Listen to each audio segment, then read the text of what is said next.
बिस्मिल्लाहिर्रहमानिर्रहीम। अस्सलाम वालेकुम। आप देख रहे हैं अलिफ न्यूज़ और मैं हूं आपके साथ माजिद अली। शामिल करते हैं पाकिस्तान और दुनिया भर से ब्रेकिंग न्यूज़ हेडलाइंस। अमेरिकी सदर जो बाइडन का चीनी हम मनसब शी जिनपिंग से टेलीफोनिक रब्ता। गैर मुल्की मीडिया की रिपोर्ट के मुताबिक दोनों रहनुमाओं के दरमियान माशी रवाबत, यूक्रेन और साइबर सिक्योरिटी खदशात समेत मुख्तलिफ मामला पर गुफ्तगू की गई। इस मौका पर चीनी सदर ने कहा कि दोनों ममालिक को एक दूसरे का एहतराम और मसावी ताउन कायम रखना चाहिए। ताहम अमेरिका ने हमारी टेक्नोलॉजी की तरक्की रोकी तो चीन खामोश नहीं बैठेगा। चीनी सदर शी जिनपिंग का कहना था कि ताइवान मामला रेड लाइन है जो अमेरिका चीन ताल्लुकात में अबूर नहीं होनी चाहिए।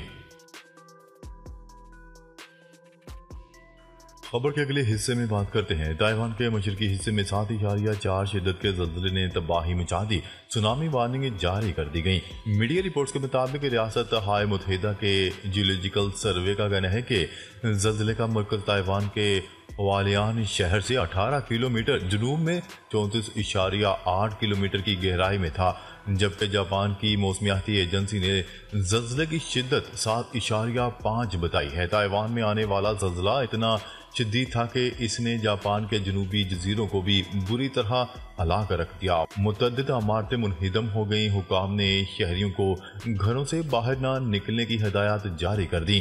ताइवान में ज़लज़ले से अब तक 7 अफराद की हलाक होने की तस्दीक हुई है, जबकि इमदादी कामों के दौरान लाशें मिलने का सिलसिला जारी है। 700 से ज़ायद अफराद जख्मी हैं जिन्हें तिब्बी इमदाद फराहम की जा रही है।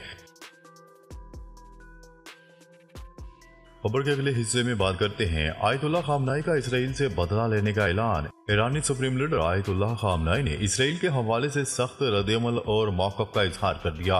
गैर मुल्की मीडिया की रिपोर्ट के मुताबिक शाम के दारुल हुकूमत दिमश्क में ईरान के सफारत खाने पर मिसाइल हमले में 7 ईरानी फौजी अफसरों के मारे जाने के वाक़े पर ईरानी सुप्रीम लीडर आयतुल्लाह खामनाई ने बदला लेने का वादा कर लिया। रिपोर्ट्स के मुताबिक आयतुल्लाह खामनाई का पैगाम वेबसाइट पर जारी किया गया है, जिसमें उन्होंने इस वाक़े पर इसराइल को सजा देने का ऐलान किया है। अपने पैगाम में आयतुल्लाह खामनाई ने कहा कि सहूनी हुकूमत को हमारे बहादुर लोगों के हाथों सजा दी जाएगी।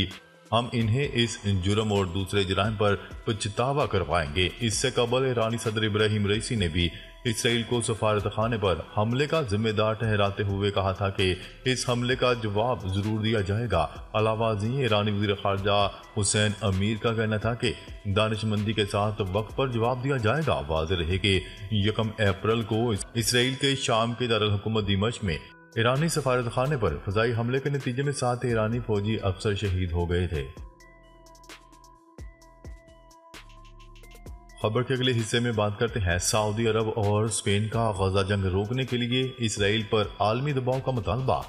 सऊदी मीडिया की रिपोर्ट के मुताबिक सऊदी वली अहद और वज़ीर आज़म मोहम्मद बिन सलमान ने जद्दा आमद पर हस्पानवी वज़ीर आज़म का इस्तकबाल किया। रिपोर्ट के मुताबिक मुलाकात के दौरान दोनों रहनुमाओं ने बैनुल-अक़वामी बरादरी पर जोर दिया कि वो इसराइल पर गजा जंग रोकने के लिए दबाव बढ़ाने में अपना किरदार अदा करे। इस मुलाकात में जोर दिया गया कि इंसानी इमदाद को बगैर किसी ताख़ीर के गजा में दाखिल होने की इजाज़त दी जाए। सऊदी मीडिया के मुताबिक वली अहद शहजादा मोहम्मद बिन सलमान और हस्पानवी वज़ीर आज़म ने गजा जंग से मुतल्लिक पेशरफ्त और इसराइली फौजी कार्रवाइयों को रोकने के लिए बैनुल-अक़वामी कोशिशों पर तबादला ख्याल किया। मुलाकात के दौरान दोनों रहनुमाओं ने दो तरफा ताल्लुकात पर बातचीत की और मुख्तलिफ शोबों में ताउन को मजीद बढ़ाने पर तबादला ख्याल किया। इस मुलाकात में सऊदी वज़रा और दीगर आला शख्सियात भी शरीक थीं। खबर के अगले हिस्से में बात करते हैं। ईरानी कौंसल खाने पर हमला। रूस और चीन की इसराइल पर कड़ी तनकीद। अक़वाम मुत्तहिदा की सलामती कौंसिल में शाम के दारुल हुकूमत दिमश्क में वाक़या ईरानी कौंसल खाने पर इसराइली हमले से मुतल्लिक़ ख़ुसूसी इजलास का इनकाद किया गया, जिसमें रूस और चीन ने इसराइल पर कड़ी तनकीद की। गैर मुल्की मीडिया की रिपोर्ट्स के मुताबिक सलामती कौंसिल के ख़ुसूसी इजलास में रूसी मंदूब ने ईरानी कौंसल खाने पर हमला करने पर शदीद तनकीद करते हुए कहा कि इसराइल सिक्योरिटी कौंसिल की जंगबंदी करारदाद के बाद भी गजा में हमले कर रहा है। इसराइल शाम में भी बम बरसा रहा है, जबकि चीनी मंदूब ने दिमश्क में हमले की मजम्मत करते हुए कहा कि खित्ते के हालात कशीदगी की जानिब बढ़ रहे हैं। अक़वाम मुत्तहिदा के सेक्रेटरी जनरल अंतोनियो गुटेरेस ने शाम में ईरानी कौंसल खाने पर इसराइली हमले की मजम्मत करते हुए कहा कि इसराइल की जानिब से ईरानी कौंसल खाने पर हमला खौफनाक अमल है। सफारती आदाब और सफारती अमला का बैनुल-अक़वामी कवानीन के तहत हर सूरत एहतराम होना चाहिए।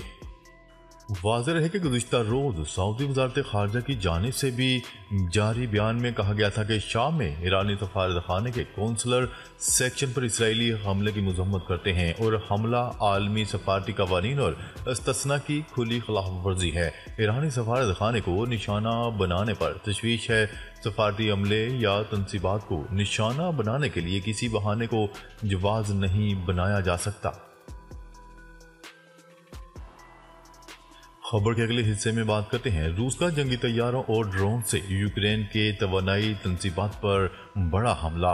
रूसी फजाइया ने जंगी तैयारों और ड्रोन के जरिए यूक्रेन की तवानाई तनसीबात पर बड़ा हमला कर दिया। यूक्रेनी कंपनी के मुताबिक रूसी हमले के बाद इसकी 80% पैदावारी सलाहियत खत्म हो गई है। मीडिया रिपोर्ट्स के मुताबिक DTE के एनर्जी होल्डिंग कंपनी के 6 माह से 5 थर्मल पावर प्लांट तबाह कर दिए गए। यूक्रेनी एनर्जी कंपनी के सरबराह ने जंग शुरू होने से अब तक इसे तवानाई निजाम पर सबसे बड़ा हमला करार दिया है। उन्होंने दावा किया है कि दिनाक पर हाइड्रो इलेक्ट्रिक पावर प्लांट और एक डैम को भी निशाना बनाया गया और इनकी बहाली में बरसों की मेहनत दरकार होगी। खबर के अगले हिस्से में बात करते हैं। तालिबान को दहशतगर्दों की फहरिस्त से खारिज करने के लिए इक़दाम कर रहे हैं। रूस मैदान में आ गया।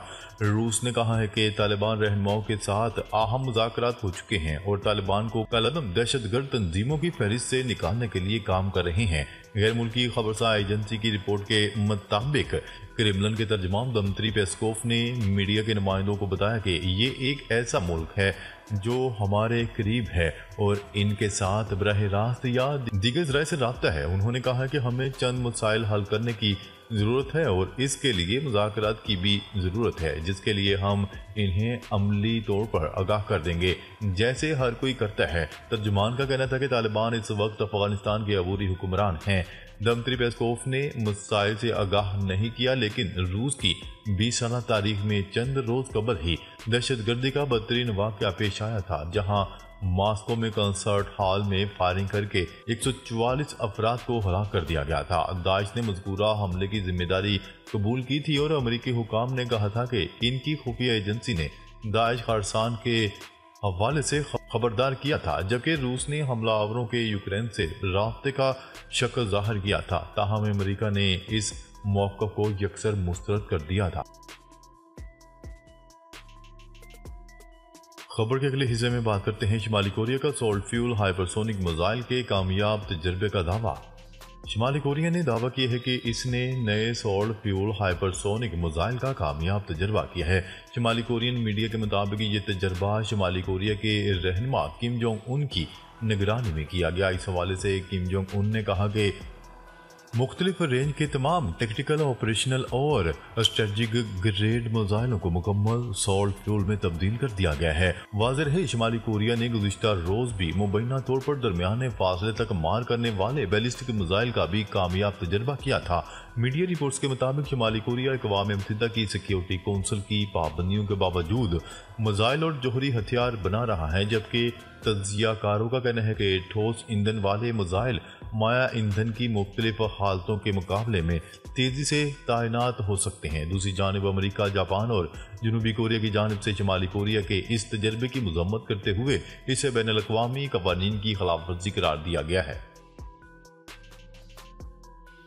खबर के अगले और आखिरी हिस्से में बात करते हैं। अपोजिशन जमातों का ईद के बाद हुकूमत के खिलाफ मुज़ाहमती तहरीक चलाने का फैसला। अपोजिशन जमातों का गठजोड़ ग्रैंड अपोजिशन अलायंस की तश्कील के लिए अपोजिशन की 5 जमातों का मुश्तरका मशावरती इजलास हुआ। इजलास में चेयरमैन पाकिस्तान तहरीक इंसाफ गोहर अली खान और कायम मकाम अमीर जमात इस्लामी लियाकत बलोच, इजलास में PK मैप के सरबरा महमूद खान चकजई और अख्तर मैंगल भी शरीक हुए। इजलास में MWM के सरबरा अलामा नासिर अब्बास असद कैसर ने भी शिरकत की। जराये के मुताबिक कौमी असम्बली में अपोजिशन लीडर उमर अयूब भी इजलास में शरीक हुए। इजलास में अपोजिशन इत्तेहाद की तश्कील से मुतल्लिक अमूर पर मुशावरत हुई। अपोजिशन जमातें हुकूमत के खिलाफ ईद के बाद अमली मुज़ाहमती तहरीक चलाएंगी।